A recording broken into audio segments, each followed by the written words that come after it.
Hi, I'm just doing a sound check. Liz, can you hear us in the council chamber? Hi, Claire. Yes, I can. Thank you.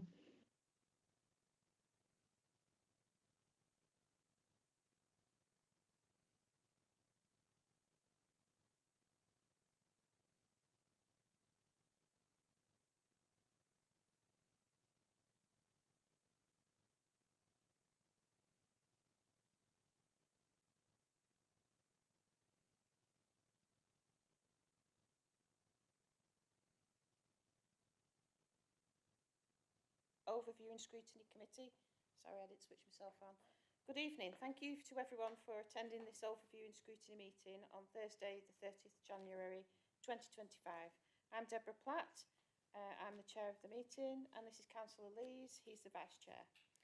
When speaking, please do not obstruct your mouth to enable lip reading or the use of closed captions. We are not expecting a fire drill, so if the alarms sound, please exit any way you can. Please ensure that all mobile phones are switched to silent. And please, could we have some? Do we need to do brief introductions? Right, we'll introduce the officers as they crop up. Apologies, I have Councillor Samir Khan, Arjun Singh, and Ryan Towers. Is that all? Yep, everyone.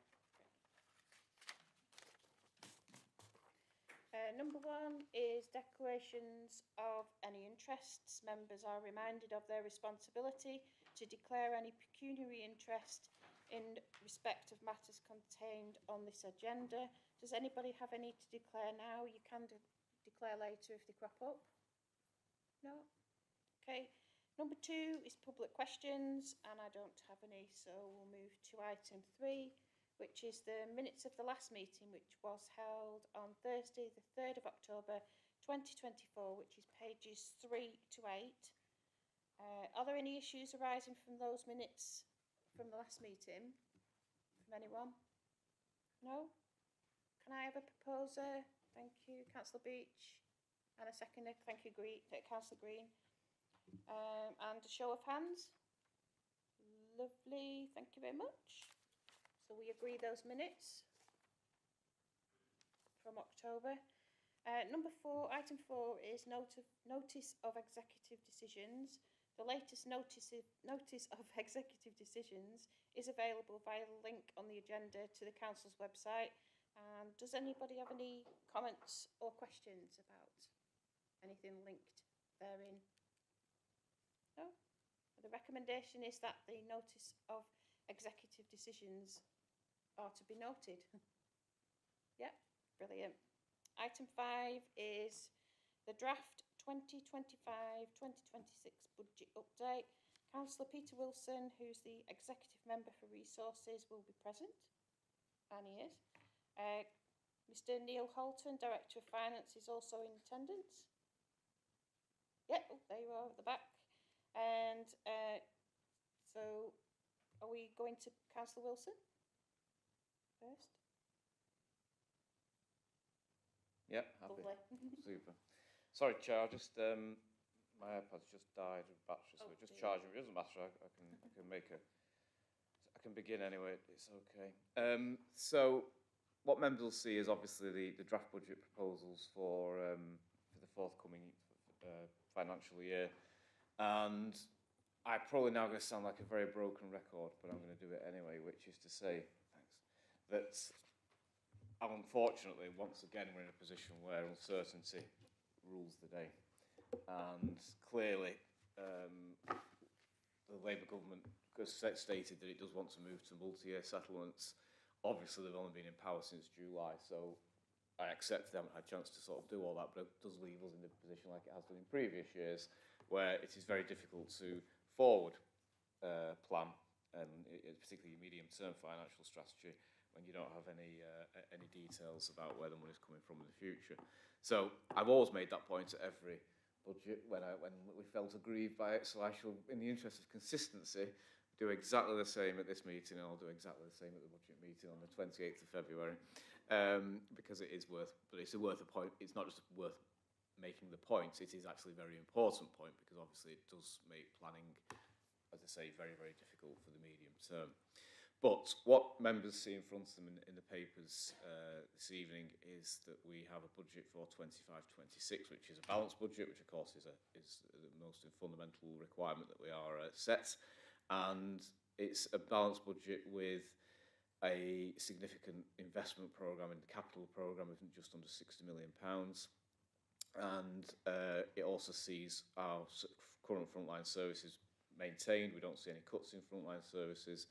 We do propose some increases in income, mainly council tax, which we did originally plan for a 1.99% increase. On the basis we thought that would be where the cap would be set, but then the government again changed the cap to 2.99. So we are proposing a 2.99% increase, because as the figures show in the report, that while we have managed to balance the budget without having to make any cuts or any sort of restrictions, as it were, in the provision of services, it is a very challenging financial climate, and that's been the case now in local government for 10, 50, well, ever since I've been involved and long before, and it's certainly still the case to this day. So that's why we are asking residents to pay the 3% increase in council tax, not because we want to, but because we have to. And to put that in perspective, as it says in the report, I think a Band D property, it's about 12p a week. And we think that still provides good value for money, given the services that the council's providing, and given the ambitious investment programme that we're bringing forward in this year's budget. So, as I think it outlines in the report on page 12, you can see the graph there, the table there rather, sets out the relevant council tax rates in each authority in Lancashire. You can see there that Chorley, even with our proposed increase, is still second lowest in the county. So I think that, albeit, like I say, no one ever wants to put up council tax or any other charges for that matter, I think it still shows that we're in a very strong position, and it shows the value for money that residents get from this council, given that the council tax is, as I say, the second lowest in the county. So moving on to those items where we are looking to invest, a lot builds on work previously done. We've maintained our 4 key priority areas that we in the corporate strategy in November, which was the supporting housing where residents can live well, supporting our local economy, creating green and sustainable borough, and supporting healthy and safe communities. So it is important that we do have that consistent approach, because obviously when we set the strategy, the budget, then investments have to match with those ambitions and those aims. And you can see there, if we turn from pages sort of 13 onwards, where we propose to make those, as I say, that those investments, and probably the first significant one is the temporary accommodation that we are looking to provide to cater for families who are homeless. A sad fact is we are seeing that those numbers go up. We see the demand at Cotswold always very, very high, and Cotswold is not the place ideally for families, and therefore the idea of these additional units is to have something that's far more suitable for those in need. And I think that will be a good, a good step forward in the right direction, as it were, when they come online for those people who need it most. And we're also looking, obviously, to improve the access to social housing, and again, it mentions there some more investment into that area. We've got work at Astley Hall. We've continued to have significant investments in Astley Hall, and this now is another just over 300,000 in the renovation of the West Wings. And again, that's important. It's important that we look after our assets. The significant investment there of over £1.5 million is in preparation for the weekly food waste collections. Again, a requirement on councils to provide this. Still some question marks there over funding, but again, we made sure we're committed to it in this budget, so we're in the best placed when that comes online. In terms of the work we're doing with businesses and jobs, again, we can see there we're building on what we've done before. Significant investments there in the grants programme of over £300,000. More work on the destination management plan, which we referenced and introduced at the council meeting on Tuesday, about attracting more inward investment and bringing more people into the borough through tourism, through jobs as well. And then the biggest item in the whole package is obviously the town centre redevelopment, which we were successful in, eventually successful in securing money under the old levelling up scheme. and then obviously there's a significant investment from the council as well on top of the money from the government. So overall, £44.5 million project. So that's going to be a big, not just a big scheme as in physically big, but obviously time consuming for officers, and obviously it's important with these schemes that we do as much as we can to keep it on track, both in terms of time and budget. So that'll be the big challenge, but we do have at least some experience of developments in the town with our previous work at Market Walk and so on. In terms of healthy, safe and engaged communities, again, we're looking to build on what we've done in the past. There's an additional just under £50,000 there for the VCFS organisations. We're all building on the work we've done with the cost of living action plans and supporting families who are in need and still struggling with cost of living. And then, again, another big ticket item there is the investment of just over £3.5 million in All Seasons Leisure Centre, which that is about making sure that those facilities at the leisure centre better reflect what residents need so that we can drive up the numbers of people going in there. All members will recall just over 12 months ago having to meet to effectively pump a significant amount of money into the leisure centres to keep them going. And then what we said, we set ourselves that challenge that day is, yes, we do this now, but we can't do that forevermore. You've got to be something more sustainable, you've got to get more footfall, and you've got to make savings where you can in terms of the provision. So we have made great progress with that, and it's testament to Jennifer and the team there who've done a lot of work already on that. We've really driven those costs down. That funding gap is tightening all the time, but hopefully this investment now is about setting the All Seasons up so it's fit for the future, for the long term in terms of what it offers, and then it becomes more attractive and hopefully we increase our income from that. So as I said, it's a big range of schemes there. It covers all those priority areas that we set out as a council, and what's important now is to make sure that we actually deliver on those, subject to them being agreed at the end of the month in the budget meeting. It does then, the report goes on, Chair, to mention, as I made reference to at the start, a number of the areas where there is uncertainty. And what the uncertainty leads is that we have a projected budget, as I say, this year that we're putting forward, which will balance. But what it shows for 26-27 is that there's a deficit there of £1.9 million, which is a significant deficit. And the reason why that's there is because there are so many uncertainties in the future. So we don't know about business rates in the future. We don't know whether the pool will continue as it does today, which we benefit from and councils in Lancashire benefit from. If it doesn't, what will be in its place? Again, we don't know. We don't know about some of the one-off grants, and some of the other support that has been given to local authorities, again, on a year-on-year basis in a more ad hoc manner. So the 1.9 million probably is more towards the worst-case scenario. And never the full worst-case scenario. Things can always be worse, and we should never tempt fate. But probably more towards that end in terms of a conservative estimate.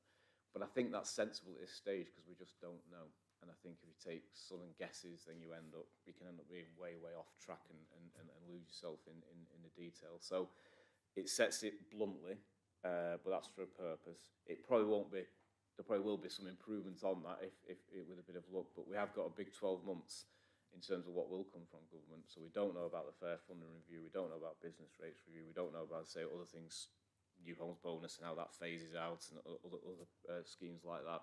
So there's a lot of space, as it were, for change, and we just have to be prepared for that.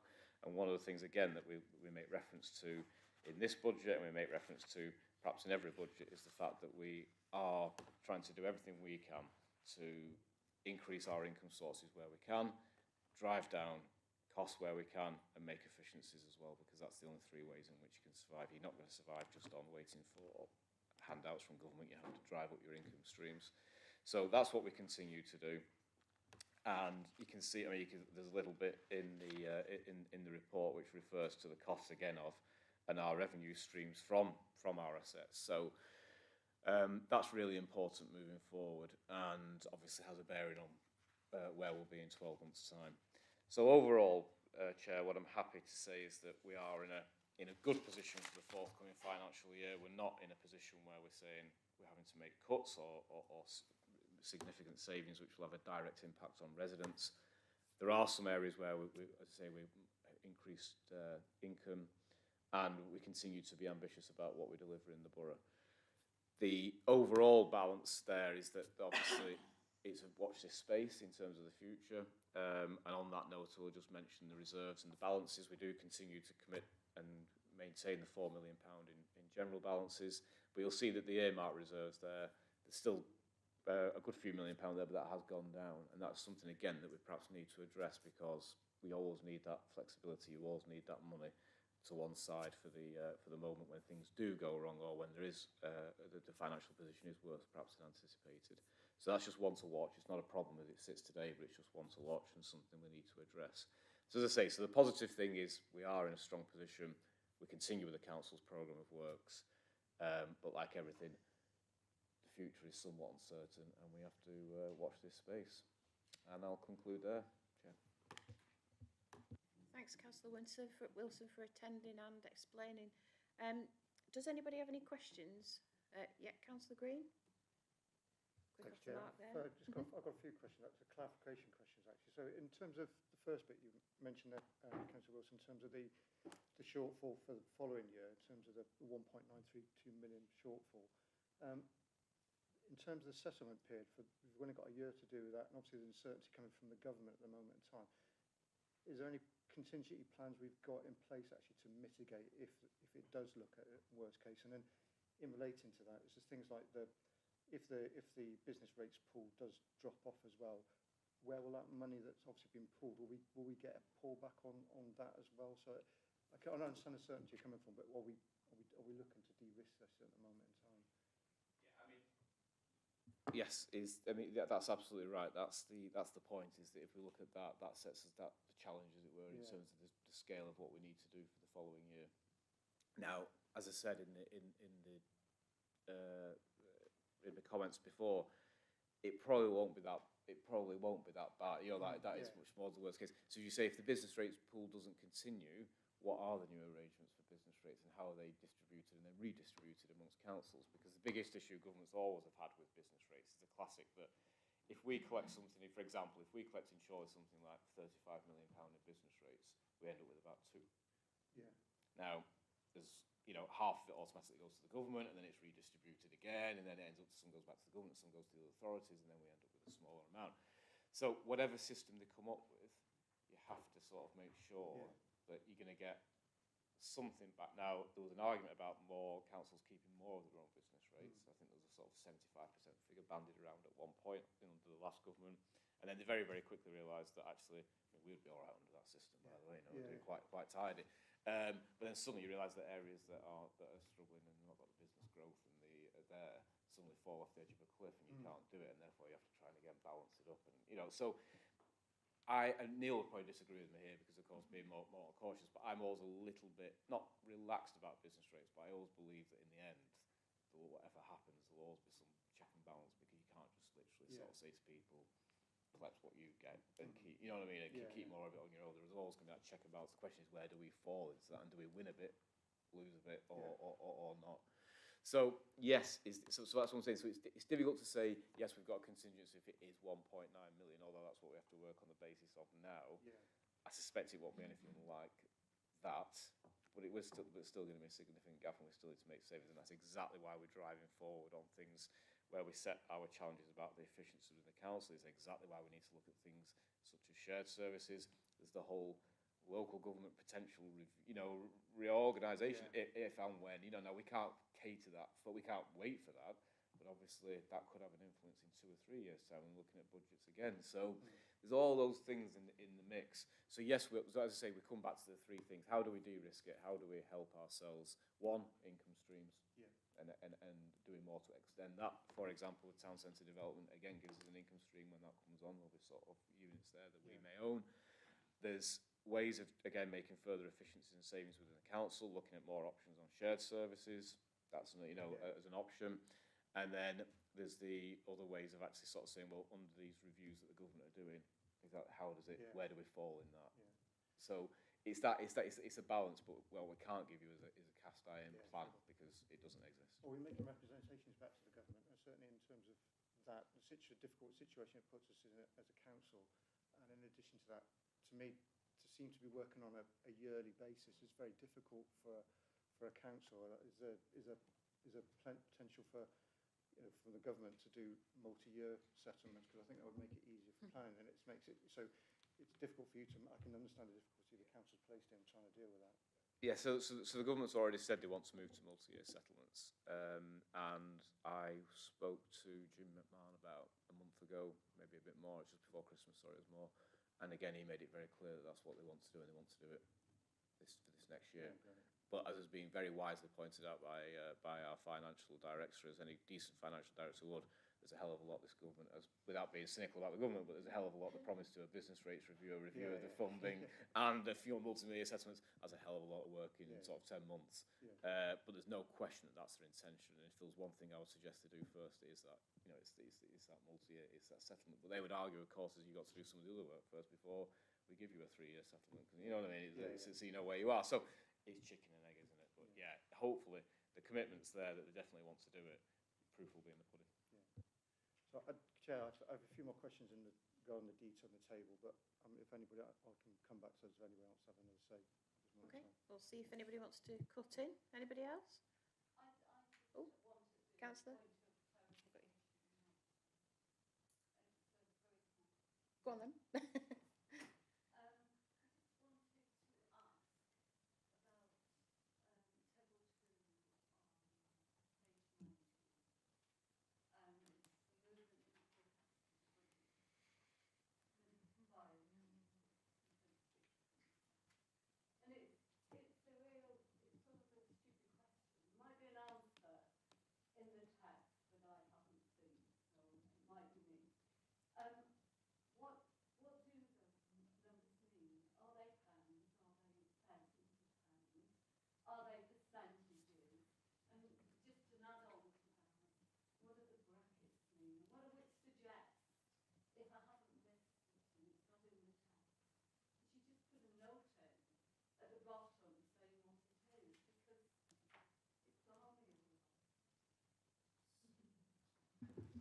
So the answer to this in two parts. The answer is yeah, it's thousands. It's in thousands.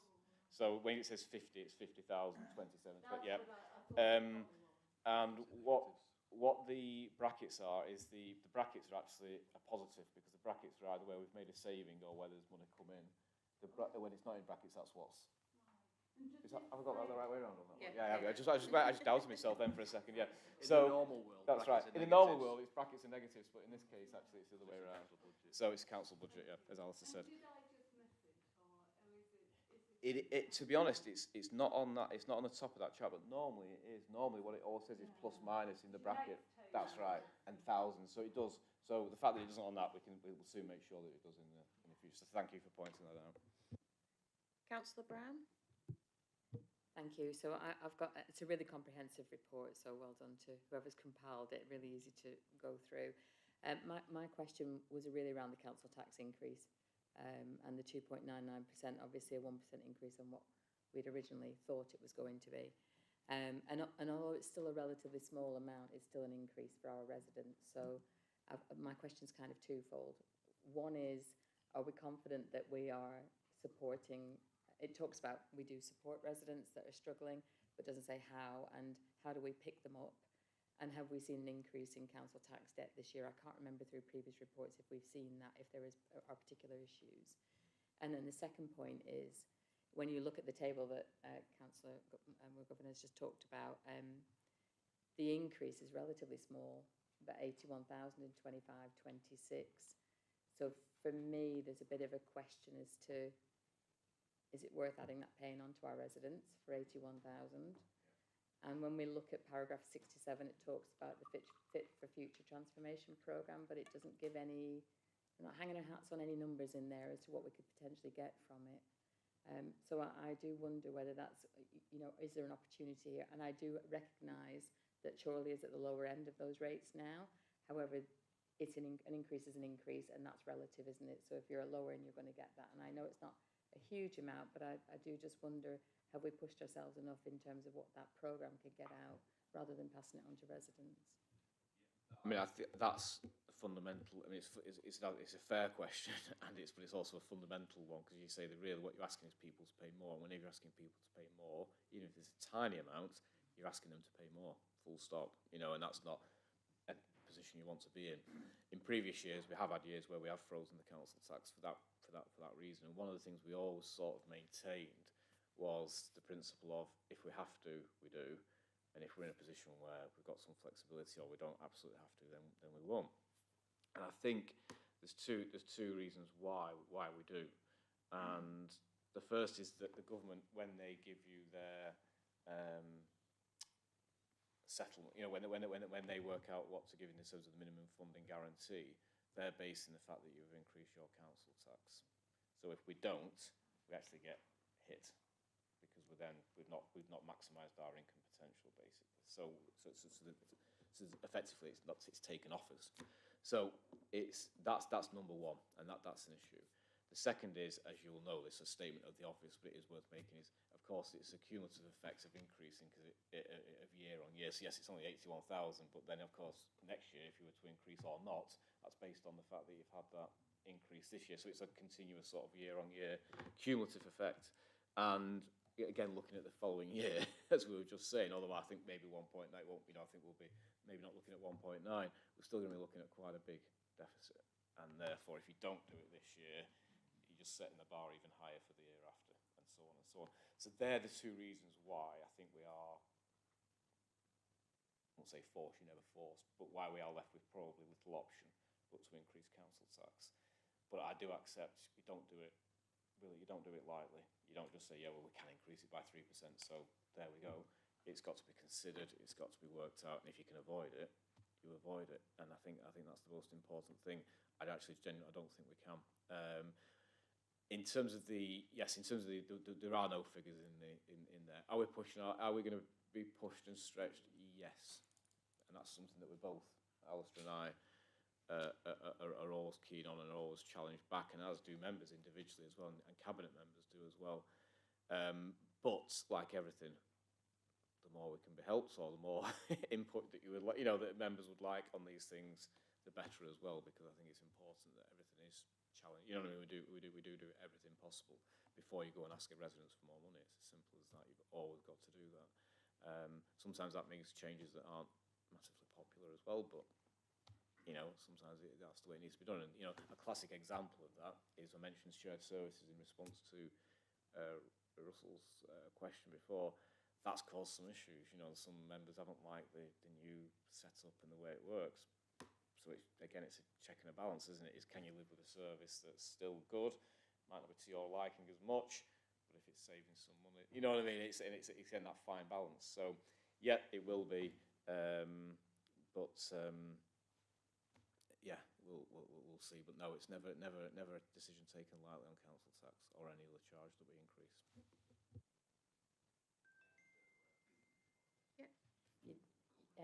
Yes, you did. Sorry, he did write it down. I can't read his writing. That's what it is. I'll ask Neil to correct me if I'm wrong, but I don't recall in our quarterly reports it being any sort of increase. It's probably absolutely almost bang on what it was the year before and the year before, and so on. So we've not seen it being a major problem. However, we do have measures in place, both in terms of council tax. People are struggling, that we obviously will always sit down with people, we'll always offer the ability to have stage payments and what have you. We do refer people into social prescribing even if they're struggling, because again, it's always a sign, nearly always a sign when you're struggling with your council tax, that you've got many other problems and issues and maybe debts as well, and therefore it's quick now, we're a lot quicker than we used to be to say, well actually you probably need help with a number of issues. And actually if you get people back on the feet, well, then they will be paying the council tax. So again, long term, it actually is more financially beneficial than just sort of sending them red letters saying, give us X £1,000 by the end of this month, which they just can't do. And we did do quite a bit. In fact, it was featured on Radio 4, wasn't it, about the work done, where the number of, the referrals to bailiffs has gone down. I think ours has gone down 89%, because now we'd rather do that piece of work to try and help them than just to say, pass on the debt to a bailiff and say, chase this person forever and a day. So it is having benefits, but like everything, you have to wait a bit longer to see the full benefit of that, because as we all know, some very, very complicated issues with people's lives, and it isn't solvable inside a week or a month. It can take, a year or two, but you've got to try and help them do that. Good. Yeah. Another? Thank you for that very comprehensive answer. I think it would be helpful to see some of those figures against the Fit for Future transformation programme as soon as we've got them, maybe. I think whilst I accept everything you're saying, it would be really helpful to demonstrate that we are doing as much as we can as a council to impact on 26, 27 as well by getting those programmes through as quickly as possible. Yeah, no problem with that in terms of sharing where things are up to, and like I say, when we have some more certainty or more idea of what the ambition is, and where the numbers are looking, then absolutely. Okay, Councillor Green? Thanks, Chair. So just to get to some clarification questions, I should have said at the beginning, the report was really well written, actually, because it's great, because you can go through it, and in some ways you're pulling stuff out because it's so well written and it's so clear. So it's the fact I'm asking questions is not criticism. Just in terms of the green text on page 14 about the 1.56 million that's going to be put forward to create infrastructure for weekly food waste. I think that's an excellent thing to do, actually, from the council. I just wonder whether we can bang the drum on that. So I didn't realise how much we were doing on that front and advertise it and what we're going to be doing on that. So I think I would like just as a bit of advice to the council there, just to bang our drum on that and advertise it widely. And just what a clarification in terms of, will that be sort of in-house work, or are we going to be working with various other organisations to be able to deliver that? So I was just mindful there is other organisations rather than trying to reinvent the wheel. So that's on that one. And then in terms of the yellow text, the cost of living delivery action plan, I just again wondered whether, not now, but whether we could have a little bit more of a breakdown of what that's involved, because this sounds like there's lots of good stuff going on there, which we could advertise out to our residents as well. So. On the first one, on food waste, yes, we will be not only banging the drum in terms of the fact that we're doing it, but we're banging the drum because, of course, we need to make sure that residents are fully aware and prepared for it and know why it's a national thing. It's not just us on our own, but very important that we make sure that residents are aware and buy into it. Because any change with things like bin collections is always difficult because you're changing people's habits. And let's face it, instinctively, we don't like doing that. We like just sort of doing what we always do. So it's always difficult to get that. That change. So we will be doing a lot of work in terms of informing people where we are. In terms of the second part of your question, yes, it's something that, again, Alistair and I were very keen on from day one, was not to sort of just race into this in terms of on our own. It's like, well, what's everyone else doing? And do we get any advantages by pooling together as authorities in terms of purchasing, whatever we need to do. So absolutely, again, we're sort of on that page in terms of looking at collaborative, ways of approach and sort of making sure that, again, that if there are benefits to be gained working with others, then that's the way to do it, and that's hopefully going to make it more financially sound as well. Especially in the electrical waste stuff that's just been done. When I've shared that with residents, they've gone, what a really, really positive thing to do. So again, like I said, the advertising side of things, I think absolutely. And then on the point about cost of living action plans, support for those people struggling, I think there's a massive amount of work that gets done, and in one sense, it's slightly below radar, which is, as you're absolutely right, because I get sometimes the figures on, the number of families we've supported, or the number of kids we've helped with school uniforms, or, the people that have been referred into social prescribing, and the numbers are astounding. They really are. You could be talking in thousands of people that in one way or another get support or advice or help.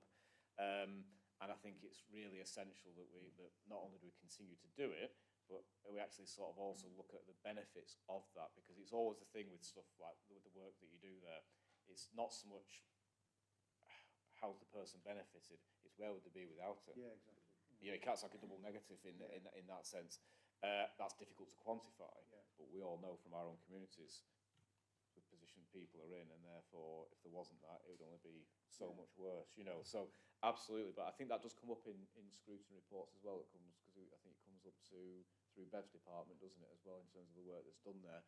So again, that'll be an opportunity again to come back perhaps at a performance panel or whatever and look in more detail. But absolutely, it's like the Monty Python sketch, what the Romans ever done for us, and then when the residents say that about the council, and then you go, actually we do X, Y, and Z, all this sort of stuff, and then you tell people, oh, I didn't know we did that, I didn't know they did that. And the government does that. No, actually, Chorley Council does that. So I just think there's so much good we do that in here, and we're expending the money on, and it'll actually save money in the cost by bringing people out of poverty and helping their well-being and that sort of things, and helping kids get, like you say, school uniforms, and helping them go on and perform better in school. So there's all that sort of stuff that I just think, if we can really bang on that this year, I think that'd be excellent. There's two other ones I've got. Sorry, Pierre. Just in terms of, you mentioned about cost saving. Obviously, one of the big thing at the moment is obviously AI. I don't know if the council's looking at seeing whether any potential cost saving from the use of AI in its general day-to-day dealings as well. So whether that could potentially lead to a cost saving going forward. Honest answer is don't know. Yeah. And I look round to sort of say, I think I've got vicious nods behind me, so these guys obviously do. So I'll defer to the back. I don't think there's a specific targeting for saving for it, but it's built into most of the software and re-procurements that we're doing. I know personally, we've looked at the finance system procurement. It was a factor within that.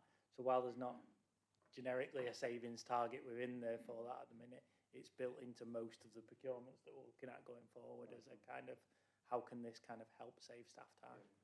Yeah, cool. And then the other one is just I think it's a point on inflation that I saw in the report. So even though we're increasing by 3.5% and we've not increased it by a significant amount over the last few years, inflation has run significantly ahead. So actually, we haven't even tickled the actual inflation over the last few years. So I mean, I think in terms of what the council's done in terms of saving that money, I think it's been quite positive what we've done on 3%. Trying to so obviously there's a record of saving money, but yeah, I could welcome if we could do anything further on that. But I just thought it's a point worth making because my residents come back and say, what are we doing with our money? And then you think actually cost of living and all that sort of stuff. And the last point was just in terms of the general engagement with the public regarding the consultation side of things. When it's been put up, I see lots of people saying, "Oh, they won't listen to us" and everything. I just wonder whether you could assuage some of those concerns that that it is a valuable exercise and that the council does listen to the feedback, it does act upon that in terms of developing its plans. I mean, we do the consultation. I mean, obviously you have to do the consultation, but we do it, and we do go through the responses. Each one is recorded and looked at, and then sometimes, in terms of a report, you might group those types of responses. But just because they're grouped in the final report doesn't mean that they're not being looked at carefully.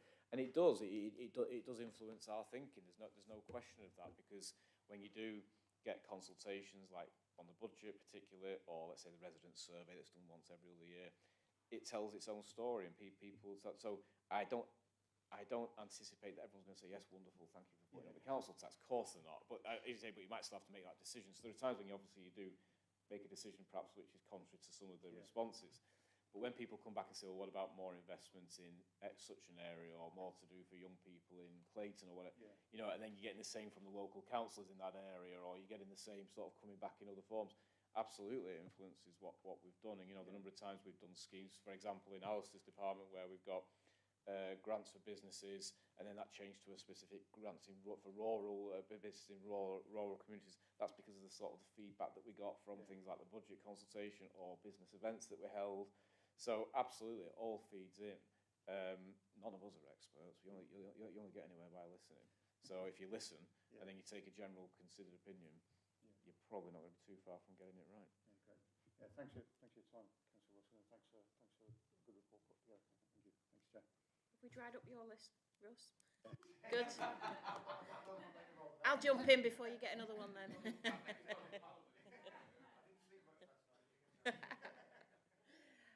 Just going back on Councillor Brown's comment about people. I know we need a Councillor Orange now, don't we? About people getting into debt with council tax. I'm just wondering, do we operate a kind of system than was highlighted on the news not too long ago, where if you miss one payment, the whole lot's due? Because if you can't make one payment, you obviously can't make a whole payment, the whole lot. Do we offer a slightly better system than that to help those people?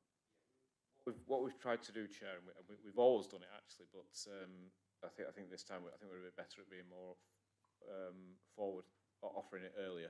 Is we've all offered flexibility in terms of pay with council tax. So what we've always said is, if you let us know that you're struggling, it's far better letting us know than, you say, building up 3 months worth of non-payments, at which point you get a very stern letter, which is sort of threatening in its nature. If people say, look, I'm struggling because of X, Y, or Z, then we can offer them payment plans. We can look at ways of supporting them as I said, we can look at referring them into other services. We can look at those where you sort of freeze any sort of debt for 2 months while you're getting themselves in to get the finances in order. There's all sorts of range of packages that we have to sort of say, look, we would rather support you get back into a position where you can pay than just sort of chase you for a reminder. Now, even in that context, and I have to say this, even in that context, there's also a certain percentage of people who only unfortunately understand the one language, which is it's carrot or it's stick, and occasionally you do need a stick, because like anything, someone will take the mick out of the system. So you still have to do that with certain people, but with those who have genuinely got difficulties, once we can talk to them and understand what's going on, what their income is, what's happening in their life, people have all sorts of things going. We all know it. All sorts of things going, and suddenly you haven't got any money. You've lost your job or whatever. And the answer is we'll support you through that, rather than just hit you with a. If you say you're not paid for 6 months and you owe us like £2,000, the answer is, well, how can we get you back? I would just take Chorley to be on the news like they were. It just didn't sound very kind to the residents. They missed one, so the whole bill is due. Well, it's nice to know that we don't approach it like that. Thanks very much. Is there any more questions from anyone else? No? Okay, so if there's no more questions, what are we doing with this one? We've noted it. Thanks very much. Cheers, Councillor Wilson. Wrong page set. Oh no, we have a recommendation on the next page. That the committee receives the draft 2025-2026 budget update and provides comments and feedback.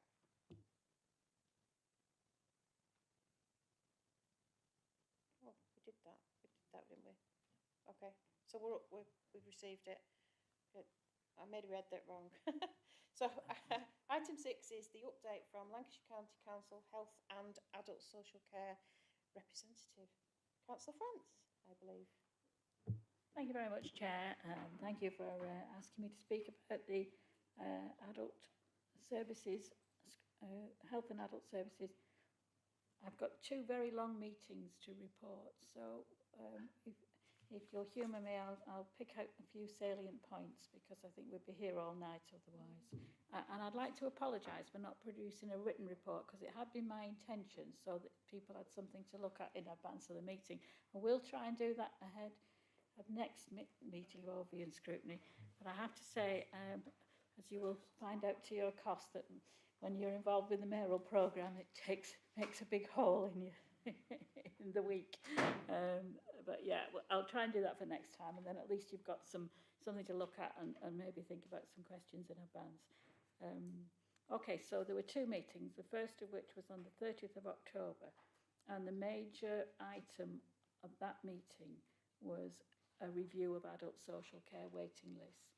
Now, Lancashire County Council Adult Social Care has not been in the best of positions in terms of the ability to provide the services that its population needs, and I think you'll agree with me when you've listened to this.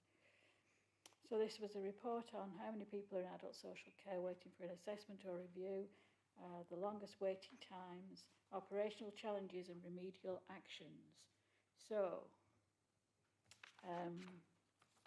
they listed 9 different assessment categories, from initial assessments through to reassessments, annual reviews, occupational therapy assessments, carers assessments, financial assessments, the deprivation of liberty safeguards, the court of protection deprivation of liberty safeguards, and then safeguarding vulnerable residents experiencing abuse.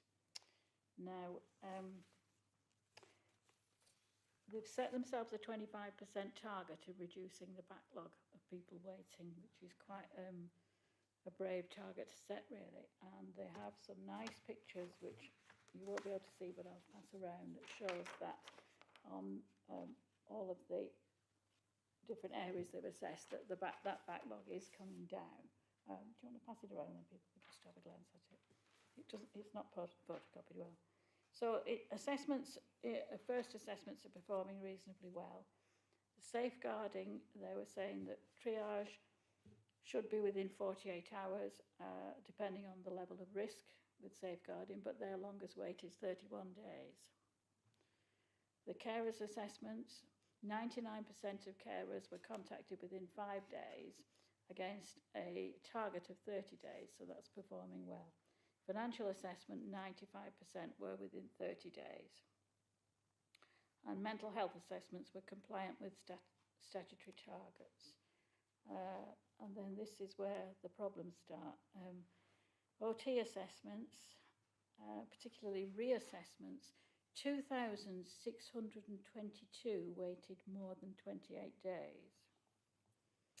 Annual care reviews are also not doing very well, with worryingly the deprivation of liberty safeguards. Now this is people by and large who are in a care environment, so I guess you would imagine people who don't have capacity, be it dementias or other mental problems. There were 2,023 deprivation of liberty assessments over 21 days, and the longest wait was 1,247 days, which by my reckoning is about 5 years, is it? 4 years perhaps. So yeah, so on the face of it, there were definitely room to pull the socks up there, but apparently there's not been any tangible increase in demand. The problem has been that people recently have come across with greater needs and complex problems, and I think some of these have needed a multidisciplinary assessment rather than just a quite straightforward half an hour with an OT and you're done. So yeah, quite worrying really. So the longest wait for reassessment was within the older people and physical disability. And the longest wait there is 441 days. Compared to, you're going to love this one, Russ, compared to learning disability and autism, 1,785 days, and mental health at 142 days. However, we were told that since this report was compiled, 19 people had contributed to the longest waits in the autism and learning disability organisation. They've now been assessed. So I think there were a small number of people who, for one reason or another, were very, very complex, and they'd obviously just have been put back, and just, you know, some of those waits are just incredible, aren't they, to even imagine what it must be like for those families. But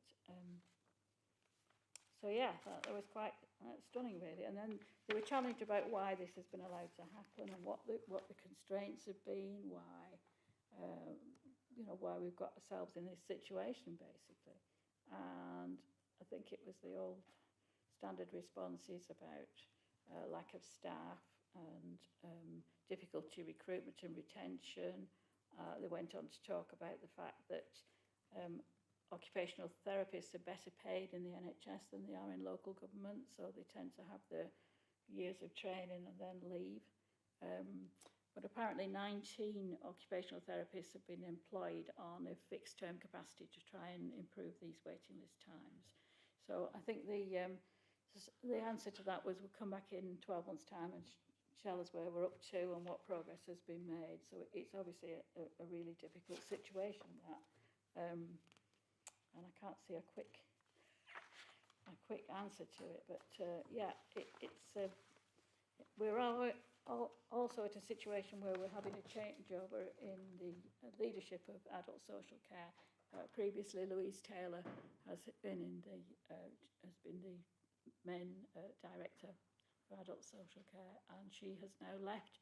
She's retired and been replaced by Dr. Sakthi Karunanithy, I'll say that carefully, who's a very, very good chap. His background is public health. He'll have perhaps a different outlook on it. So I'll wait to see what kind of improvements we get over the next 12 months. So I thought those figures were quite memorable. Yes. So there's second meeting was on the 13th of December, and this was more different topics really.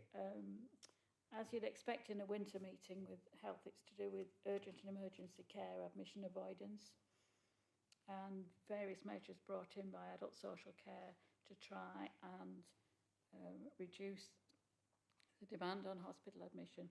So one of them is the virtual wards that you may have heard of. There are apparently now 373 virtual ward beds across Lancashire and South Cumbria.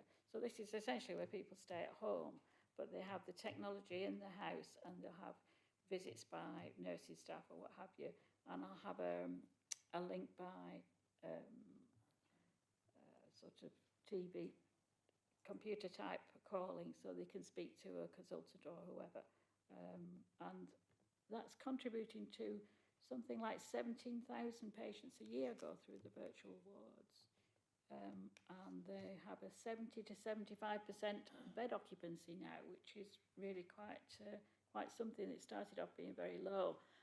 So I think the target's been 80%, but they're almost there. So, and then challenges in discharge from hospital beds, again, comes down to problems with staffing in adult social care, that it's not always possible to discharge people into their own homes or into rehab beds or what have you.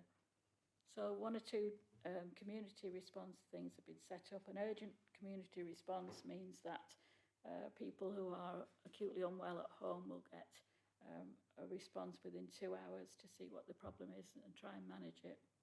And they're talking about care negotiators, so you have one person to contact who will then be able to help bring in all the different organisations that might be needed to keep that person safe at home. Then the next subject was something called NHS Shaping Care Together. Now this programme is happening in West Lancashire, and it has a lot of similarities to the Our Health, Our Care programme that some of you may remember from Chorley Hospital a while back. So what's happening over in West Lancs is that they have hospitals on two sites, at Ormskirk and at Southport, and the emergency departments are split insofar as children's emergency care is provided at Ormskirk, but only until 9 o'clock at night, after which time they have to go to Alderhay in Liverpool. Adults emergency care is provided at Southport Hospital. So it's a slightly odd setup really, where I think a lot of people are deeply unhappy that a child who is ill in the early hours has to go well out of their local area. So their programme is all about, it's just been out to public consultation to the residents of West Lancs, and then they will come back and put together a list of potential solutions, proposals. I think with Our Health, Our Care, we got down to about 5 different proposals, and then people had to go away and vote on them, and it takes forever really. But all of these proposals now seem to involve co-locating the children and adults emergency departments at the same place, which seems to make sense on the face of it. So I think that's something that will continue to be grumbling along in the background, and will probably be another 2 or 3 years before it finally comes to a solution. But because obviously LCC, we tend to think of us as Central Lancs, but they've got the whole of Lancashire to look at. And then the final item on the agenda was the new hospitals programme, and of course at that time, 13th of December, they were talking about the dates for public consultations and the venues that were going to be used, but we all know now that's been put back, and it's going to probably be another 5 years before we actually turn a sod with this new hospital. So all of the public consultation venues have been stood down. It's not happening. So it's watch this space really, I think. So, and that's about it for the health and social care. Thank you very much for all those meetings you've been to. Welcome. And all those notes you've made as well. Are there any questions questions for Councillor France? Yeah, Councillor Beach. I just want to give my sympathies to Councillor France because I've substituted for her on numerous occasions and it is like pulling teeth at times. I'm absolutely shocked and appalled at the timescales involved, especially around children that have got special needs. Did they give specific timescales of when they're hoping to return these deficits around, shall we say, or are they just going to say, oh, you know, suck it and see kind of thing?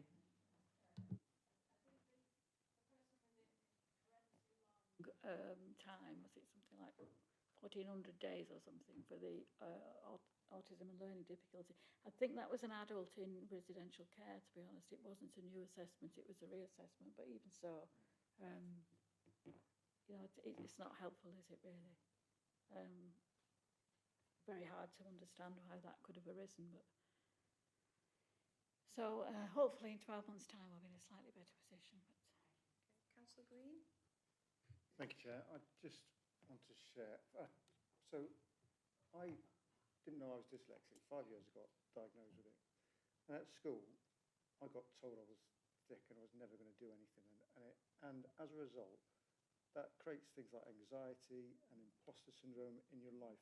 And without having diagnosis and support earlier, will hold those young people back so that they don't realise how they can actually, the skills they've got can contribute to society. And we actually, these people, some of these people, you know, with dyslexia and ADHD have skills that will really, are really important in modern society, especially with artificial intelligence coming in. And we're really going to damage our economy as well by not supporting these people and getting the best out of them. And it just makes me sad, so sad and angry at the same time. And I just think as a society, we really need to be getting the best out of these people and not just leaving them to hold them back.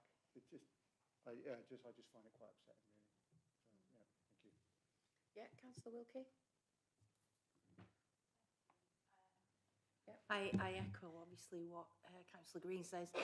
I am quite interested in the Statement of Educational Needs Children Assessment because I do feel that we are failing large numbers of people. I particularly have a case where, obviously for confidentiality, I can't go into too much detail. However,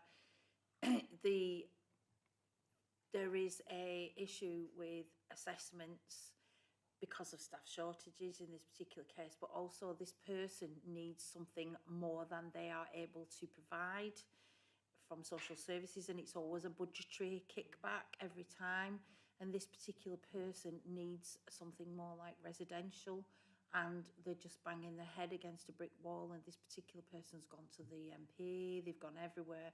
But the sad fact is, when you deep dive into it, that a lot of the problems is that our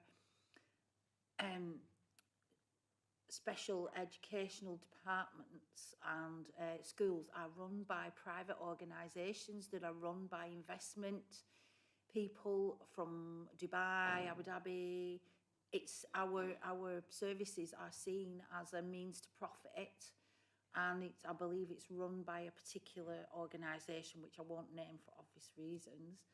But it's like social services can't go anywhere with this because of the astronomical costs that these places are charging for these places for the kids, and they're needing these special places, but we've got people trapped in a never-ending cycle, and they're just going round and round, and they're not getting any help, and it's putting everybody at risk, the children themselves, where the children are practically being criminalised because the social services support is inadequate enough to support the family, to safeguard the other children in the home and to safeguard the child. And I just feel like, are we actually doing enough to support these families other than just referring them back to the agency that can't help them? Because I do feel, you know, we are really on a, you know, a really sad case I've got on my, but you know, I feel like we are really failing these children and these families, and there's nowhere to go because they're up against a brick wall. I mean, has there been any dialogue with social services and obviously with the, you know, the agencies that you've liaised with about any possible solutions in this department? Thanks, Katie. I don't think SEND particularly came up in this really. This is more, it's not one of those 9 assessment categories that was discussed. But I do agree with what you're saying. That I think there are some children who wait a very long time to be seen in the first place, and then basically are given the runaround. And there seems to be an extreme reluctance in putting people into long-term care. And at quite a lot of the meetings I go to, they quote that Lancashire County Council is one of the highest councils in terms of the number of people in long-term care, and they seem to be doing anything to keep people out of going into that, when you know and I know there will be some people for whom it's the only sensible solution. Councillor, you'll have to apologise. I'll have to apologise. Is it Amarway? Yes. Thank you, Chair.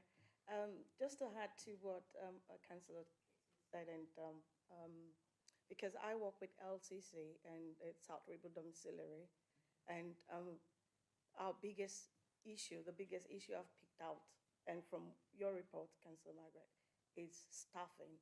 And indeed, sometimes there's a lot of pressure on us. I've got to work all the time. And then after training some certain people, and they have this training, and you just see them, they just go. So the issue is, how do you retain the staff? Because if you don't have the manpowers, you can't do anything. You can't give what you don't have. And so it's very difficult to now take care of those that we're in charge of. And I know what I face every day in my job, because yes, I work with those people, and seriously, we are dealing with staffing issues, and it's nobody's fault, but I don't know who to blame. You can't blame the government, you can't blame the service providers, but the people we're entrusted with, they do need us to give them the best care. And hearing that, and it's true that you have some waiting to be assessed for God knows how long, and it gets to you, you get so angry, but you can't do anything about it, because it's like you're facing a brick wall.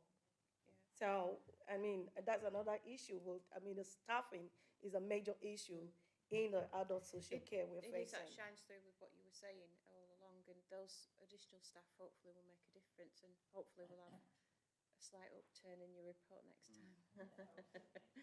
Thank you, Councillor France. Right. So we note those reports from Councillor France, and thank you very much. Item 7 is the Spotlight Report, which is our new title for our new reports, which are smaller, for Equality and Diversity Strategy. Oh, Councillor France again. Is the Executive Member for Health, Wellbeing and Partnerships, and you will present the report. We've got Caroline Wolfenden as well here from the Director of Change and Delivery, who is here to support Councillor France.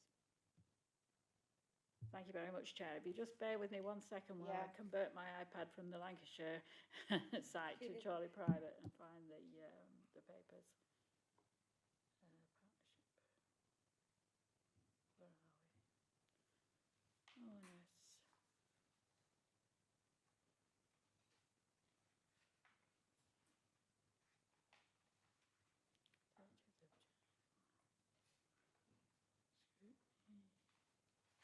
Oh, yes. There we go. Thank you. So, thank you very much, and I'm happy to present this report on the equality strategy. So, if you'd like to look at paragraph 13 on page 27 of your agenda pack, you'll find that there we have the objectives of the strategy. So there are 4 themes. Paragraph 13, understanding and working with your communities, leadership and organisational commitment, responsive services and customer care, diverse and engaged workforce. So the equality, diversity and inclusion strategy has just been refreshed. We have a statutory duty to refresh it every 4 years, and it's been brought bang up to date. And this spotlight report is aiming to give you a few examples of the sort of work that we're doing. So, for instance, the understanding and working with communities. Well, the example there is this wonderful data sharing platform. I think we had a members learning on it a while back, where we looked at the different layers of data that you could share across organisations. I think we looked at it in terms of the suicide report, actually. We were looking to see whether you could target which areas had the particular issues. But I think that we were told the answer to that was no, we couldn't, because the numbers were so small. By drilling down to a neighbourhood, even a street level, you then could identify individuals. So on that sort of level, it's perhaps has confidentiality issues. But certainly on the wider, larger indices of social deprivation and such like, it's a very useful source of information about where to target particular services that the community needs. So I think that will be a great asset in the future, both for Chorley and for South Ribble. We're working with health partners to try and populate it with some health data as well. And that will be particularly useful. And then under the second of these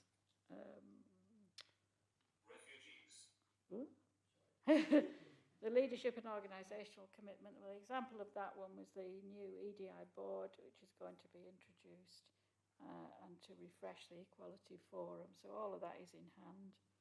And then thirdly, I think we don't really blow our trumpets enough in Chorley about the good stuff that we do. So in terms of customer care, you might have remembered we've had conversations about public toilets. It's not everybody's favourite topic. But in Chorley, with this wonderful one we have here in the town hall, so that someone who is wheelchair bound, very disabled, wears incontinence devices, can be changed in a dignified way, and that is open to the public, and that is a really good thing.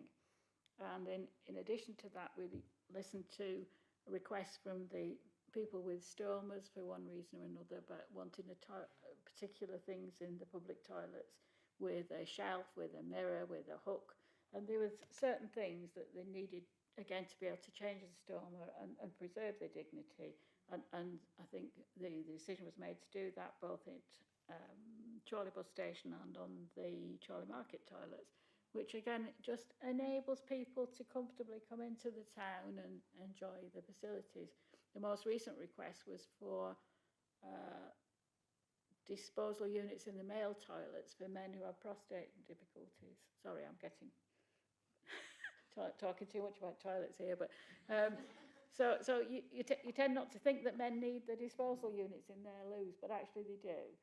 And little things like that, they don't sound very much, but from an inclusion point of view are really, really important, because it means that people can come into town and they don't need to feel embarrassed if they need to go and change themselves. So I think that's really clever.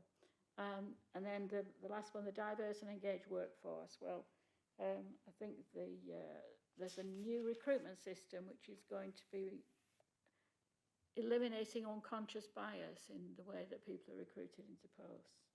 So from the equality and diversity point of view, it just enables us to make sure our workforce is more reflective of our population. So any unconscious bias that may be there in recruitment will be removed under this clever new recruitment system and website. So I'm told. And I hope you're happy with the actions that we've taken there, and that it will hopefully not only comply with the statutory requirements, but go above and beyond in the way that Chorley likes to do. Thank you. Thank you, Councillor France, for reporting on that and all the work that's happened. You're right, I don't think, we don't know about a lot of these things, maybe because sometimes we don't need to know about some of them, because we don't need those facilities. But if it gives people confidence to come into Chorley, I think it matters to them. Does anybody have any questions of Councillor France, Councillor Beach? I welcome this Councillor report. It's very well done, and as a wheelchair user, having access to a change in places facility, which is what you referred to, makes a difference. You have no idea what it is like being in a wheelchair and having to use something like that until the time comes and you have to use it. And I think you're right, we're good at beating ourselves up, but we're never good at telling everybody what we do. And I think I wasn't aware as a councillor that we had a change in places facility, and I think we need to make that aware, because again, it's all right having these nice to haves, but unless we tell people, well, you asked for this, this and this, and we've done it, we're never going to get the pat on the back. And it's not about getting pats on the back, but it's about letting people know that this is what you've asked for, this is what we've delivered. Because if we're going to people to ask them for more money, we need to also be saying to them, well, you asked for this, we've done this. So I think, you know, pat on the back, but whether you think we need to make it more widely known. Absolutely. Councillor Hayden?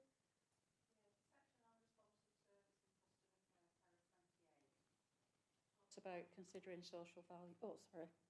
Considering social values in the procurement processes, and I just wondered how that is applied. If anybody is here to speak on it. I think that's been less simple because we've not had any major developments within the council. It's applied more when we've been like building Tatton Gardens, for instance. So you look at the procurement of the company to do the building, and where is their social value, what are they providing to the community. That's the context I see that in, Christine. But I think this particular year that we're currently in, there haven't been any major council investments. There obviously is going to be as we move into the town centre plan. It's built into all procurements now. It's built into all procurements now about social value, and that social value can take many forms. Procurement, and Taz, who's our procurement lead on this, could go at quite a lot of detail. And Mark Clifford brings up environmental as part of social value. There is obviously employment, which Tatton Gardens did, because there was people who got into employment or back into employment through Tatton Gardens development. But there are also benefits to community groups, to school groups, etc. Every project is reviewed. We use a tool, a national tool to do that, which again, then helps us to evidence that, because quite a lot of time it's in the procurement documents, but then it doesn't get followed through actually in the contract. But yes, the work that's going on across the way for the levelling up schemes will definitely have significant social value, and there are some quite complicated formulas about how that is equated back to benefit to the community, but it's an increasing thing, and nearly all our tenders include it now. The ones that are difficult to do is where you're buying, for example, a software package, because how do you equate social value from a software supplier somewhere in California going into Chorley? But there are things that they do to benefit all of us through software that they supply free to organisations and charities and what have you. So it's ever present. And possibly in their employment practices as well. And that's the other thing, yeah. So who they employ and back to the equality strategies, we now encourage or write into procurement documents that the companies who contract to us follow that strategy as well. And that's very important to cascade that down, because there's no point us doing it here and then that not following down the line. That can take more time, you're quite right, Chair. And it's particularly difficult with SMEs who are furthest away from these systems, but it's something that we are rolling out elsewhere. Yeah. Councillor Green? Oh, sorry, so Councillor Hayden, did you want to come back? Oh, no. You okay? Oh, Councillor Green. Thanks, Chair. Yeah, so just obviously one of my bags is neurodiversity, so I welcome the council trying to be more inclusive and bringing people in with different disabilities and neurodiversity.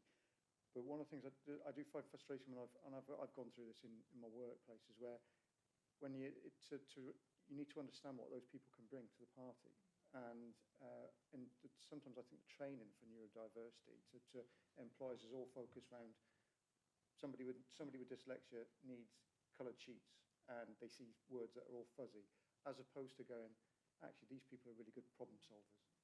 So in terms of training, I would say, right, okay, great, when you bring people in, tell them to train to make the life easy while they're in, but also train the people that are going to be employing these people that say, these people offer these skills. And there's a TV program at the moment on Channel 4 called Patience, which I tell you what, I'd recommend everybody to watch it.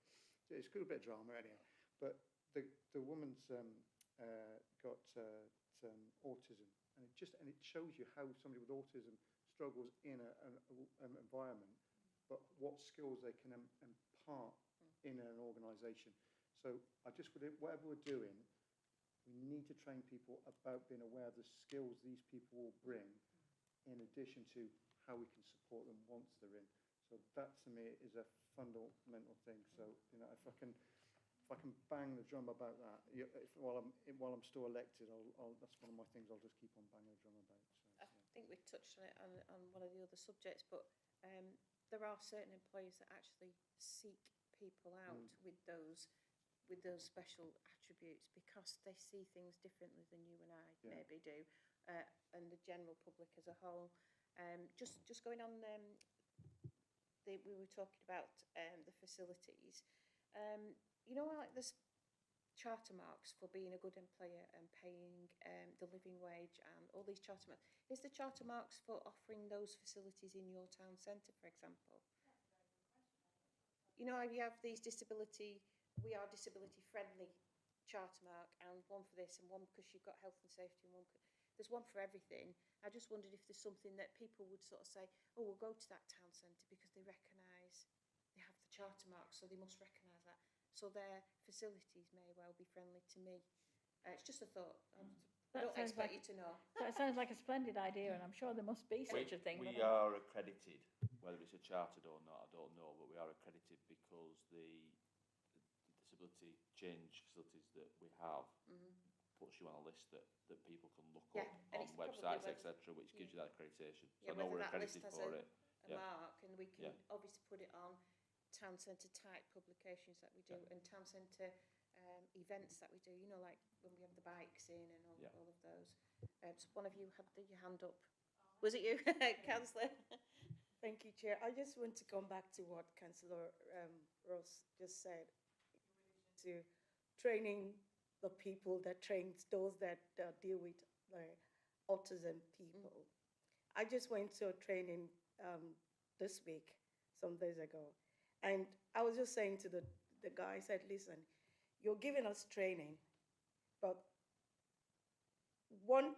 reality is when you're faced with the individual you're dealing with, it's the person that is there with them, that understands them and works with them. You're giving us this training. Some of them hardly come to observe how it's being done. And they tell you, no, you're just ticking the box. Hey, you need to do this, that. But sometimes it doesn't work that way. So we do need to train those that are training people, seriously, because for me, I found it very frustrating. You're giving a training, but people you're training are saying, oh, it's a refresher course for me. But I'm telling you, these are the things I face. But it's not in what you're training me, telling me to do. So how do you train me when you're not even there to do the job that I'm doing? Yeah, I mean, I would, because Chorley isn't ginormous and we haven't got thousands of employees, it's probably more piecemeal, and we're training for different circumstances. So, you know, we will only have one finance director and we will only have one of these and one of those. So it's sort of picking up on what they need and making sure that we can get from them what they need to be able to give it to them, so that in a roundabout they can do their job properly and better. So yeah, I think it's all connected. Councillor Green again. Yes, so just one last point. I just hope we don't follow America's lead on this subject, because I think this is such an important subject. There's so many. If we just leave people behind, I just pray to God that we stay doing what we, you know, that having that caring society that we've got it, and we continue to have that caring society we've got in this country. So. Lovely. Thank you, Councillor France. Let me just flick on to the next one. Thank you, Chair. Would you mind awfully if I left at this point, because I think that's me. I think that's me finished. Thank you. get your tea. So the recommendation is that we consider that report and we've provided our comments and feedback, and we thank Councillor France for bringing that report to us. Thank you very much. Item 8 is a spotlight report from about Civica Buildings and Asset Management System. Councillor Alistair Bradley is here. He's the Executive Member for Economic Development and Public Service Reform, and he's going to present the report. And Gail Button is the Director of Property and Planning, and is also in attendance to help him. To help me. Praise the Lord. Praise the Lord. Right. Yeah, so this is all about asset management, which is a really exciting subject, so I'll try and do it as quickly as possible. You'd be amazed how many organisations don't have up-to-date asset records, which stops them maintaining things. It doesn't mean they don't know what they own, so they can't, if it goes missing, they can't find it. And a lot of old-fashioned systems were very manual, so things were written in ledgers and books which go missing, get put in storage and nobody knows where they are and are as up-to-date as the people who were doing it. I work in an industry where it's quite common to find big organisations that don't know what they own and what they have. And therefore, this has been something that the organisation has been crying out for a few years. It's a software system, effectively, that allows us to map what we own. Then we can manage what that is. Like I said, repairing it, replacing it, updating it, and getting rid of it sometimes, or acquiring new assets, and it covers a multitude of things. So it shows in our paragraph 6 that the council in 2023 procured the Civica project management system, and it's a management system that covers everything and forms the foundations of that efficient property management. It comes with a number of modules, and obviously starting from scratch to put that information on was quite a big task, so there has been staff just doing pure data entry, entering everything that was manually collected before going onto the system. And you can see in the reference A, B, C, etc., those completed modules, because it's a modular system, as you'd imagine. So the first one was to put the property services asset register in, so that's the big stuff that doesn't move, that's easy to manage. Property and plant alongside that, so again, that's particularly important, obviously, for plant, is important for maintaining leases, maintenance schedules and regulatory requirements, like he says, because if an item of plant is not fit for purpose, it has to be quarantined and all the rest of it so people don't use it. And having sat in union AGMs, that's a common complaint, that they're being given equipment that's not fit for purpose. The help desk module is being used to raise jobs across the entire operational estate, as it says in paragraph C, and that is moving on, which allows us to actually maintain things, and if we maintain things, then they hopefully can be replaced as they're required. There are cutouts of the actual system in place, so you can see the kind of things that are mapped and recorded. So back to toilets, I think on page 57, toilet leaking in female second floor mid landing. This meeting's all about toilets tonight, Chair. It also records utilities, which is interesting, so you can actually record your electricity supplies, gas supplies, water supplies, and actually if you've got them, where they are, because on Chorley Market, I don't think it's any great secret that for a long time we weren't charging anybody electric, because it all went to one place and we paid for everybody's electric. They all had individual units, but we paid for everybody. So, happy days. Again, that shows that perhaps we should have been charging individual units for the electric they were using, because some were using substantially more than others, and that should be reflected in the running of it. There's ongoing implementations, it details around estates, at the bottom around rent payments and revenue streams, etc. An inspections and certification module, you'll love this, Councillor Green, about planned maintenance and making sure things that are compliant in a regulatory situation, and that is an increasing issue, that things have to be done, so PAT testing, electric, all that kind of stuff has to be kept up to date. The questionnaire module, again, which asks for further information from various stakeholders to be done in due course, and the condition module, which again is about identifying dilapidations and defects, etc. in our assets.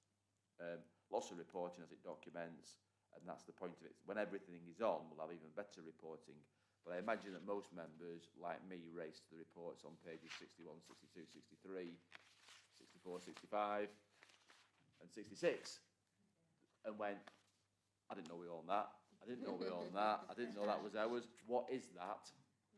And I can see it's called that. Why do we own that? That was the most interesting thing that I got out of it. But also then in future it will be, and it came to development and assets working group a while back, particularly around the property. And I was very surprised by what we owned that we weren't aware of, perhaps, or councillors weren't aware of. Certainly, I'm sure somebody in the council knew about it. But also, do we want to own it? Should we be owning it? And if we are owning it, what are we doing to maintain it, look after it, and all the rest of it? So I don't doubt you'll spend hours poring over the items in your own ward. Please don't ask me questions about those items, but around the general principle, I'm sure myself and Gail will answer any questions around the system. The staff are delighted with it, by the way, and it's making a real difference to their jobs.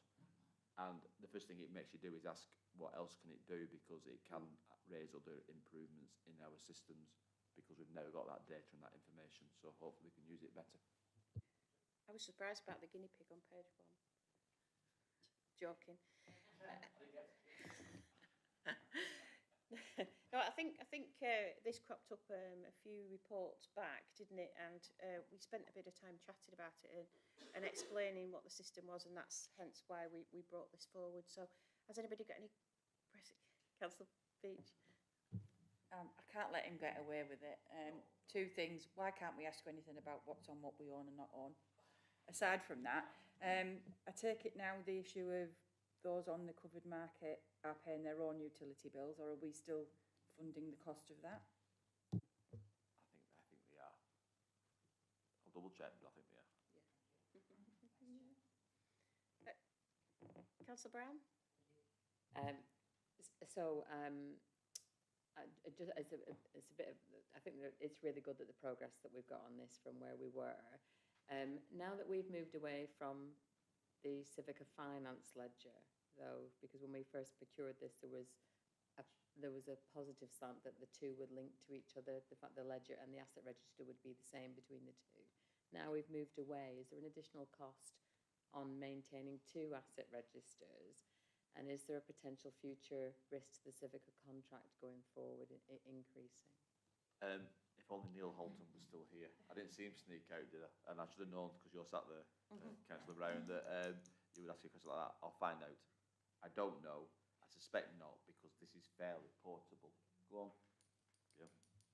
Only to say that when we were looking at the contract for the new finance system, the interaction between other existing systems was a factor in that. I can find out whether there was a specific cost for doing a kind of non-Civica to Civica project management, but just in terms of that interaction, that's been built into the new finance system procurement. I think you're aware Civica's fairly ever present, so most people have a route in and out of Civica systems to talk to the rest of their systems, don't they? Councillor Hayden and then Councillor Wilkie. Given that you said you didn't know previously what you had and what you didn't have. We, not me. No, we. How do we know now that we've got everything on this system? We don't. And when we find it, things that, and it's not an uncommon thing for us to say, for somebody to come to us and say, that bit of land behind my property, you own that, and it's causing flooding, it's causing what have you, and we look it up and it's uncertain who actually does own it, because things are given to the council over years. We inherit things. We've inherited a lot of land from the new towns, or county council have, and it's very uncertain actually who it was owned by.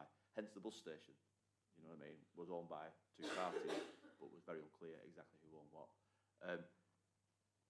There will be things out there that we're unaware of, and there will also be things that will come to us, and therefore we can add that to the system.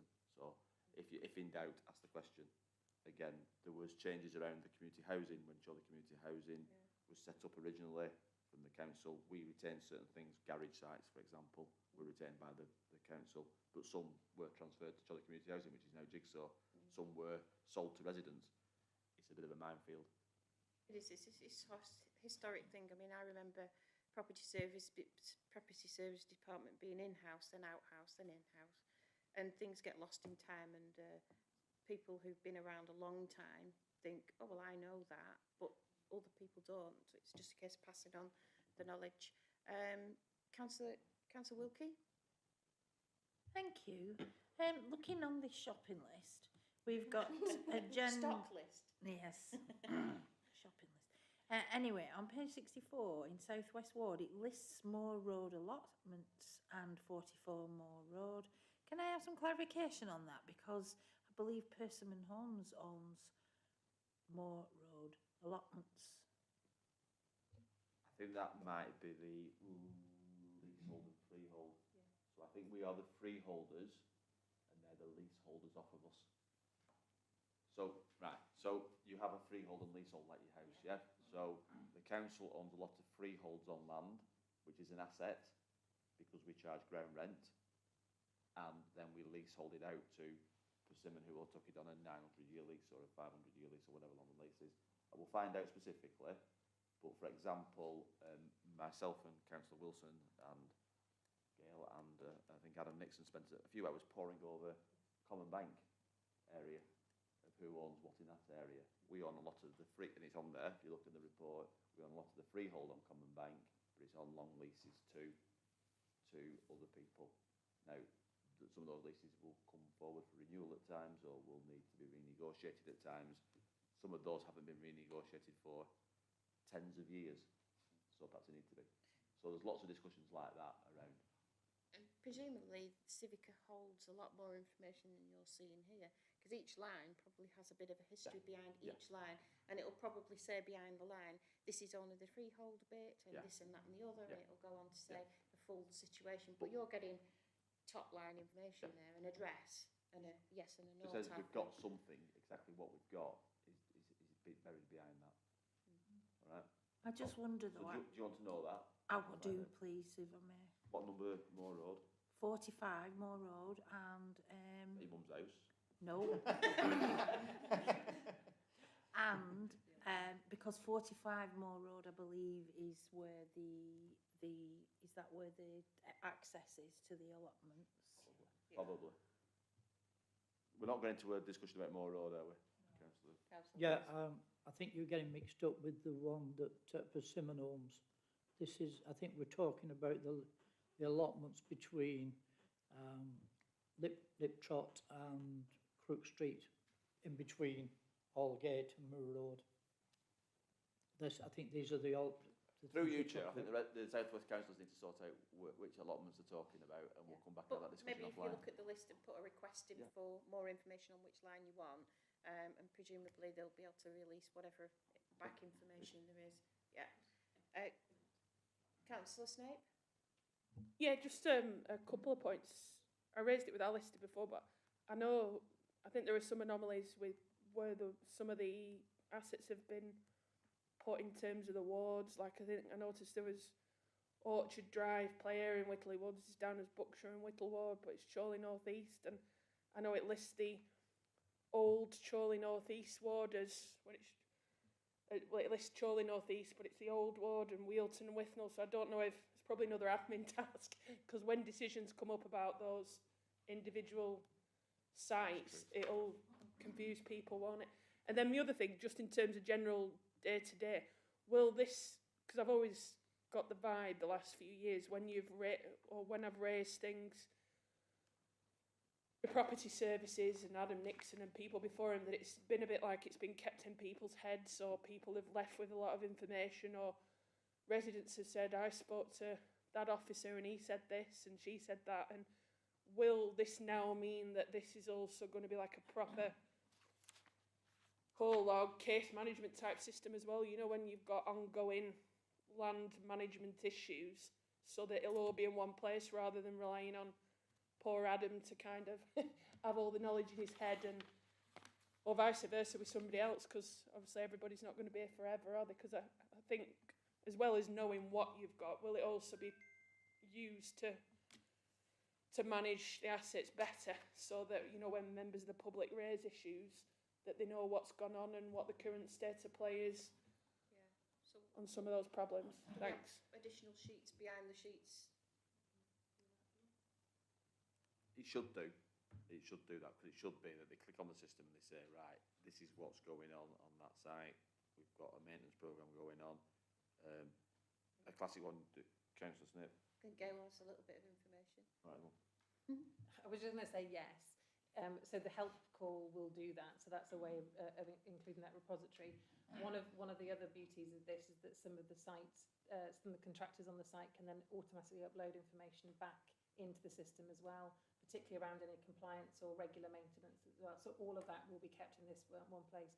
It is Adam's dear wish that this is exactly as you say, to get over the fact, as Councillor Bradley was saying, it has been in a few different places before. And just to reassure in terms of, is this an exhaustive list? That's exactly the process that we're going through now. So there are, all of this information is mapped. I can double check the wards, absolutely, but there are a couple of other mapping systems that the council has. We're just doing that double checking of what's on your list, and making sure. And also then, as I think has been mentioned, going to sit down with the people who've been in the council for a long period of time that may know that that squitty little bit of land around the back of such and such is actually ours because it was transferred to us. So there is that process to try and make sure this is as robust as possible, and then creates that log. And there is a lot more information. I'm not an expert on the system, but there is a lot more information in it than you're seeing tonight. Happy if there's any specific sites, drop me a line or Adam a line and we can get the detail on that. Gail. Sorry to interrupt you, Councillor Bradley. Oh, the classic question from Kim usually is who cut those trees down on that land or cut those bushes back or whatever it is, and that should say that on the system because it was maintained or somebody did a visit on it on whatever date and this is what transpired. It should tell you what the records of what was then done. That's to be proven in the working, but it's got everybody to work. So the first thing was to get the stuff on. Second thing is to get them using the system. I mean, definitely a ward cleaning up. I can just see one line I picked out was in the one ward, but if somebody just goes through them, and the trouble is with the wards changing very recently, somebody will think, oh, it's in that ward, when really it's in the new ward, which they can't remember the name of because it's new. Councillor Hayden? I just wonder if there's an opportunity to review this list and make sure that we're maximising potential of all the assets that we own. That was one of the reasons we were looking at the common bank area, because as I said, if you don't know, well, you do know you've got leasehold, somebody knows it's on a plan somewhere in a safe somewhere, but you've got the opportunity to renegotiate, then you, unless you're looking at it regularly and it's coming up saying this hasn't changed for 10 years or 20 years, you're not going to be maintaining that unless somebody's thinking to do it themselves. The idea of the system is the rental on that leasehold was last looked at on such and such a date. Maybe it's time to look at it again. And that's the prompt the system gives you. It's a constant nag then, isn't it? And an alert that something's not happened for a long time. So it should be, that's exactly what they want it for. It's to say, what's the opportunity, what's the problems, and keep on top of it. Councillor Bradley, do we have an end date when it's going to be as good as it's going to be just at this moment without adding new bits on? Because obviously it's still being inputted, isn't it? It says at the paragraph 7, Chair. Sorry, I missed that. Yeah, I sound like Adrian Law, apologies. Mid 2025. Oh, right, yeah. So quite soon. Yeah. So it's substantially. It's a good way stuff's on. through now, isn't it? Yeah. Okay, that's brilliant. I mean, obviously, people have got information about historically about items when they get a chance to have a look at the list later down the line when all the inputting's been done. Then we'll have to just extract it from our brains like they do on Harry Potter. Councillor? Yeah. Thanks, Chair.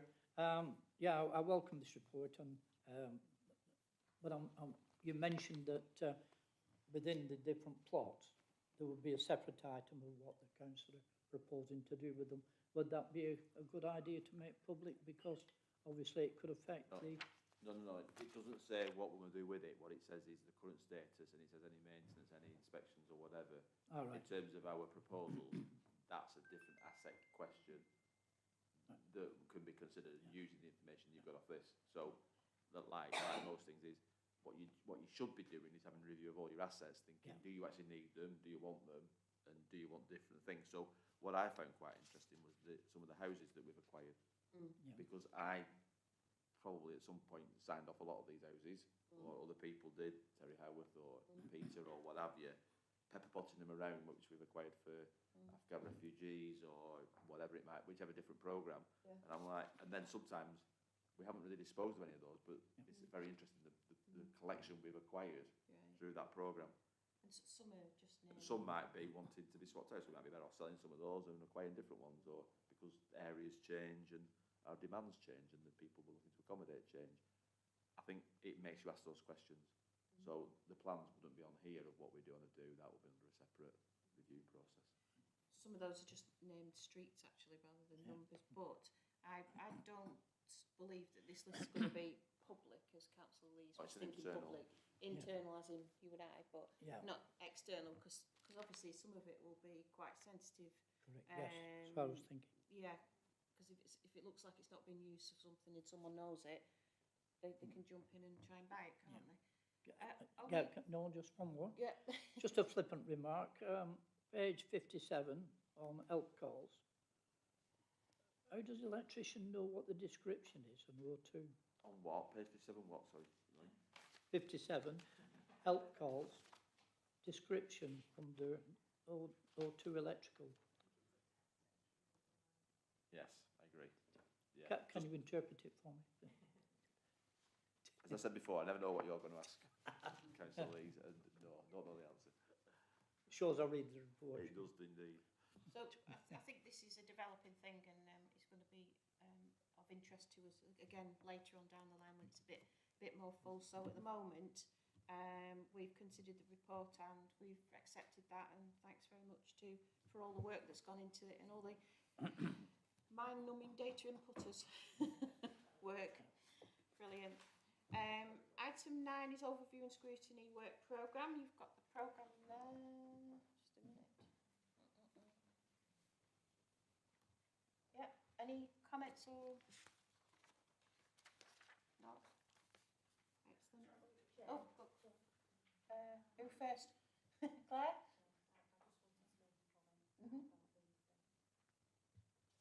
Thank you, Chair.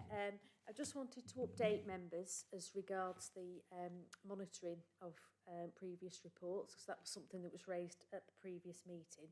It was just to let members know that there's 2 reports that are going to be added to the work programme. One is the empty properties, an update on that one, and the other is the recruitment and staff retention, which will be going to Cabinet for a formal response in March. So I'm going to update the programme after this meeting to that effect. Thanks. Excellent, thank you, Claire. Councillor? There you go then. She has ESP, is that what it's called? Yeah, no. The one with the crystal ball one. So item 10 is reports of task and finish groups. We've got the Suicide, Bereavement and Prevention Task Group first, who I believe Councillor Beach is taking over today for. Thanks for that. Both chairs are unavailable, so I've been asked to do the review. So just bear with me on this one. So our task group was commenced in May 2024, and the aim of it was to address the underlying issues relating to suicide rates within the Chorley area, ensuring that ourselves and our partners are doing what we can, everything that we can, for residents at risk of suicide and or who have been bereaved by suicide. One of the key points made during this review was that providing support for both those at risk of suicide in terms of prevention and those bereaved by suicide were very closely linked. Suicide bereavement is also a strong indicator of an increased risk of being at suicide risk.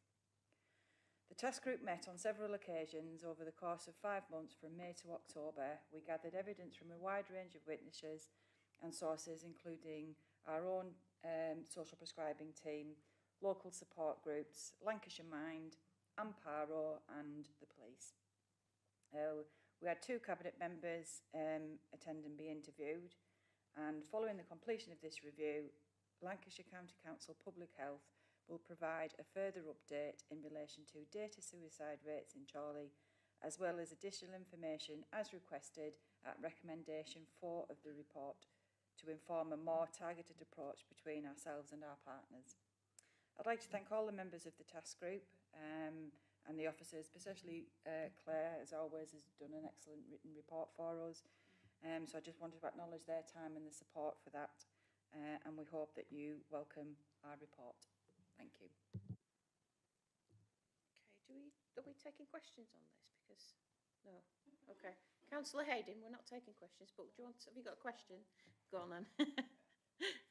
Just like to comment on the statistics data supplied by Lancashire County Council. It isn't accurate. We're not sure where we stand with the suicide rates of Chorley. And I was disappointed really that we were working with potentially false information. Suicide is an important issue and one suicide is too many. So I'm not saying that the group has wasted any time, but I just feel just a little bit aggrieved really that we've not been given the right information data-wise. Okay, I mean, obviously we can only work with what we're given by the authority that we've asked it from, and there isn't another one that sort of collates that for us. I don't know whether there's an opportunity to go back and ask for the information again, but I'll leave that with Chair and if that's. Oh, do you want to respond? Some of the data we can't. It's live data, so it isn't always as accurate as we would like. And I'm going to bring Claire in, if I may, to give another update that was provided to me before this meeting. Claire. Oh, thank you, Chair. Yeah, so it's just a case of the information that we were provided with during the review is obviously the information which is in the report. There's going to be an update on that from LCC Public Health in the future. That's going forward, but obviously they've not been able to provide it yet. But we still brought the report to the committee for now, and there'll be an update as part of the monitoring process. I keep catching a movement, but I'm not sure if she's waving at us. Liz, are you waving at us? Or are you just being Thank you, Catherine. I wasn't waving. I was pondering. Just to clarify, I think the particular issue that LCC Public Health realised, admittedly, Councillor Hayden, quite late in the day, is that the data that they provided about Chorley was also including some deaths by suicide in prison. And what we've wanted to check with them is, well, where would we stand if we excluded those? Because there's obviously a limit to what we can do with deaths on the prison estate. And also then to ask them, have they excluded prison deaths across the whole county? Because it's no good them getting our data right if everyone else's data is wrong. We want that true reflection of where we stand kind of in that across the county. But as you say, Councillor Hayden, one death by suicide is too many. So I agree with you that the work that the committee, that the task group did is absolutely vital, regardless of exact numbers of deaths by suicide and people bereaved by suicide in the borough.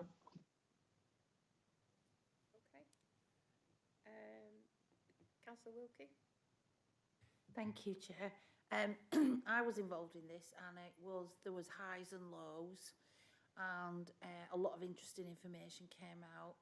My takeaway from working on the committee was that the strategy was to try and prevent suicide, but it was frustrated in some cases by we were after the event, and I felt that we weren't, not that we weren't, but like the Andy's Man Club and other organisations like Mind were probably more beneficial in cases to prevent it in the first place. And I felt frustrated that we gave out information, but police couldn't facilitate these bags, and there were lots of things out there. We should be bringing together as many agencies as we can to support the bereaved and to help prevent the suicide in the first place. And as a council, we should be promoting those organisations a lot more. Perhaps prevention is better than cure. They always say that, an ounce of it. And targeting those people that are actually more at risk of suicide, which we know are predominantly male. And, the stigma around that, more public engagement, more pushing out there the agenda of support for people with mental health. Mental health services is woefully inadequate in everywhere. That's not a council issue, that's public health, but I just feel we need to be really banging on more about prevention. Yeah. Thank you. Okay.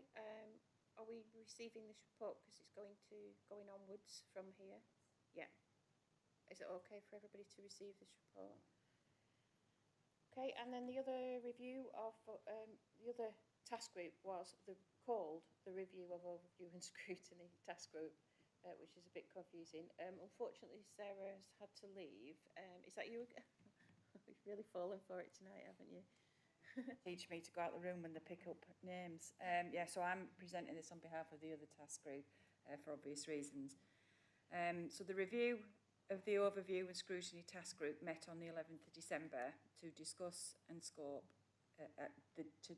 scoping exercise for the review. The aims and objectives were to review the effectiveness of scrutiny, to review the structure and operation of scrutiny within Chorley, and to establish how security can be improved or ensure it is best as it can be going forward. We expressed interest in interviewing the leader of the council and the chief executive and Ed Hammond for the Centre of Governance and Security.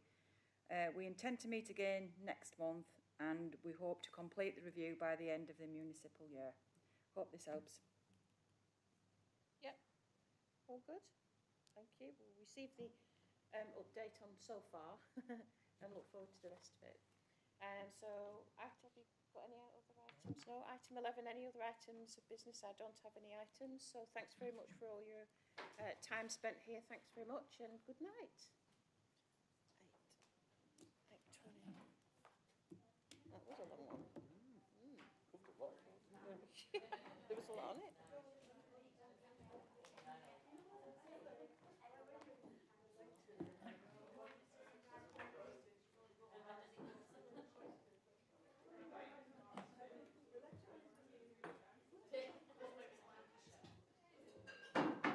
Oops.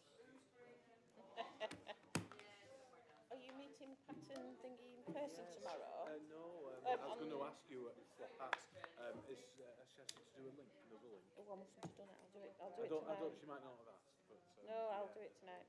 Yeah, no, I sent quite a detailed email just to... Yeah, I read that. It's a major concern if they broke off. Well, it's not that they're breaking off, it's that the question is why are they on ours when they want to be themselves and they've got their own place on there. We know that we're looking after them, but how can they possibly be in our AGM when they have their own? And I know historically it's because it's all been mixed up and it's different now than it is back then. But I think it's because it gives the rest of Lancashire strength, isn't it? So it's not them. It is, but we're not getting rid of them. We're just saying within if our they're structure. not in our constitution, then they're not a member. That means they won't pay the fees. That means if you take all the big town council membership fees out. No, they have their constitution, we have ours, and we see. Oh, thank you. I meant to get a card, my